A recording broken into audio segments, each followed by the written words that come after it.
అంటే మీరన్నట్టే ఇప్పుడు పెద్దన్న ఎన్టీఆర్ గారు కూడా సినిమాల్లోని చేశారు. అలాగే పొలిటికల్‌గా కూడా బాగా రాణించారు. సో, ఆ పరంగా చూసుకున్నట్లయితే ఇప్పుడు అంటే పవన్ కళ్యాణ్ గారిని కూడా చూడొచ్చు. సో, సినిమా అలాగే పాలిటిక్స్‌ని అదే 2 బ్యాలెన్స్ చేస్తూ చేస్తున్నారు గదా! సో, జూనియర్ ఎన్టీఆర్ గారు కూడా పాలిటిక్స్‌లోకి వస్తే 2 హ్యాండిల్ చేస్తారా? ఏంటి అసలు? ఒక చిన్న మాట. హ్మ్. పెద్ద ఎన్టీఆర్ గారు హ్మ్. మొత్తం సినిమాలు తీసి హ్మ్. దాదాపు ఒక 35 సంవత్సరాల చరిత్ర తర్వాత హ్మ్. సుదీర్ఘంగా హ్మ్. ప్రజలు ఇబ్బంది పడుతున్నారు. ప్రజల బాధను విని, ప్రజల మన్నన చూసి, ప్రజలు ఎందుకు కష్టాలు పడుతున్నారు. అప్పుడున్నది ఒకటే గవర్నమెంట్. హ్మ్. Is the only one is Congress party. హ్మ్. కాంగ్రెస్ పార్టీకి అపోజిషన్ లేదు, ఎదురు లేదు. అప్పుడు ఆ సమయంలో ఏం చేశారంటే ఎవ్వరు లేరు. అంటే హ్మ్. కాంగ్రెస్ పార్టీని అడిగిన వాళ్ళు లేరు, ఎదిరించే వాళ్ళు లేరు. అప్పుడు నందమూరి తారక రామారావు గారి అవసరం ఉంది. హ్మ్. నందమూరి తారక రామారావు గారి అవసరం ఉంది. హ్మ్. ఒక తెలుగు వాడిగా. హ్మ్. ఆయన అప్పుడు ప్రాంతీయ పార్టీ పెట్టాలి అనుకున్నాడు. హ్మ్. పెట్టాలి అనుకున్నప్పుడు సినిమాలు ఆపేశాడు. మీరు అర్థం చేసుకోండి ఎప్పుడైనా. హ్మ్. పెట్టాలి అనుకున్నప్పుడు సినిమాలు ఆపేశాడు. హ్మ్. ఆపి పూర్తిగా పొలిటికల్‌లోకొచ్చి, హ్మ్. పొలిటికల్ అంతా మొత్తం టోటల్‌గా ఈ 9 నెలల్లో గవర్నమెంట్ ఫార్మ్ చేసి, హ్మ్. మళ్ళా 5 సంవత్సరాల తర్వాత గవర్నమెంట్ పడిపోయిన తర్వాత, హ్మ్. అప్పుడు మళ్ళా 'విశ్వామిత్ర', 'సామ్రాట్ అశోక్', హ్మ్.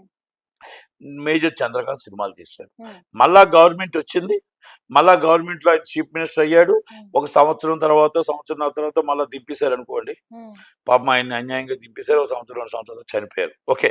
ఏది ఏమైనా సరే ఆయన రాజకీయం అవసరం పడింది కాబట్టి పార్టీ ఆ రోజు. హ్మ్. కాంగ్రెస్ పార్టీ ఒక్కటే ఉంది. ఈరోజు సందుకొక పార్టీ, ఈదుకొక పార్టీ ఉన్నాయి. హ్మ్. ఈరోజు మొత్తం టోటల్‌గా ఏ పార్టీ ఎక్కడ చూసినా ప్రాంతీయ పార్టీలే ఉన్నాయి. ఆ రోజు ప్రాంతీయ పార్టీలు లేవు. హ్మ్. కనుక ఆ రోజు రామారావు గారు జనాలకు అవసరం పడ్డారు. ఈరోజు జనాలకి రామారావు గారి తరపు నుంచి నారా చంద్రబాబు నాయుడు గారు అవసరం పడ్డారు. హ్మ్. నారా చంద్రబాబు నాయుడు తర్వాత పొలిటికల్ లీడర్‌గా లోకేష్ గారు అవసరం పడతారు. హ్మ్. ఇక్కడ జూనియర్ ఎన్టీఆర్ గారు సినిమా ఫీల్డ్‌లో ఈజ్ టాప్ 1గా ఉండి, హ్మ్. ఆయన అక్కడి నుంచి వచ్చి ఆయన కెరియర్ దెబ్బతీసుకోకుండా ఆయన నంబర్ 1 ప్లస్ టాప్ పొజిషన్‌లో ఉన్నారు. హ్మ్. ఆయన సినిమాలు ఆపేయాలనుకున్నప్పుడు పొలిటికల్‌గా రావాలి. హ్మ్. ఆయన ఆపాలి కాదు. ఆయన ఇంకా చేస్తే ఇంకో 20 సంవత్సరాలు ఆయనే టాప్ హీరో. హ్మ్. కనుక అక్కడ హీరోయిజం వదులుకొని, అక్కడ సైలెంట్‌గా నువ్వు మంచి జీవితం వదులుకొని, హ్మ్. ఈజ్ పొలిటికల్‌కొచ్చి 10 మందితో తిట్లు కాస్తారని నేను అనుకోను. హ్మ్.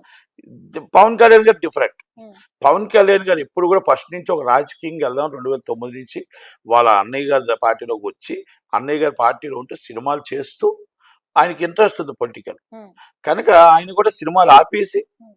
పొలిటికల్ లీడర్‌గా వచ్చి, హ్మ్. పొలిటికల్ లీడర్‌గా చేసుకుంటూ 3 సినిమాలు, 4 సినిమాలు మాత్రమే చేశాడు. ఇప్పుడు తర్వాత సినిమాలు చేస్తాడా? చేయడా?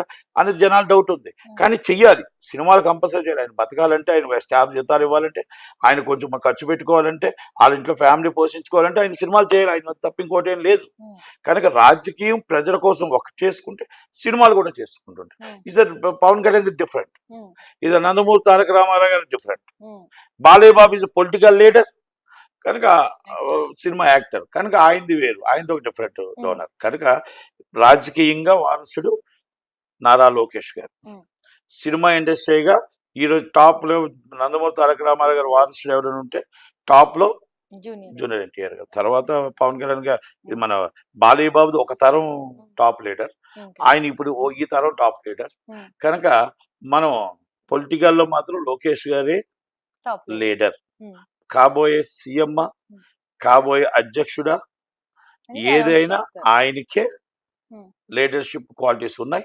లీడర్‌షిప్‌లో ఎవరిని మాట్లాడుకోవాలో, ఎవరితో ఎలా మాట్లాడాలో, ఎలా పని చేసుకోవాలో, మన నరేంద్ర మోడీ దగ్గరికెళ్ళి ఏం వర్క్ చేయించుకున్నారో, అమిత్ షా గారి దగ్గరికెళ్లారో, అన్ని వర్క్ చేయడానికి అవగాహన ఉంది. అన్నీ ఉన్నాయి కాబట్టి ఆయనే is the next leader. Thank హ్మ్. యూ.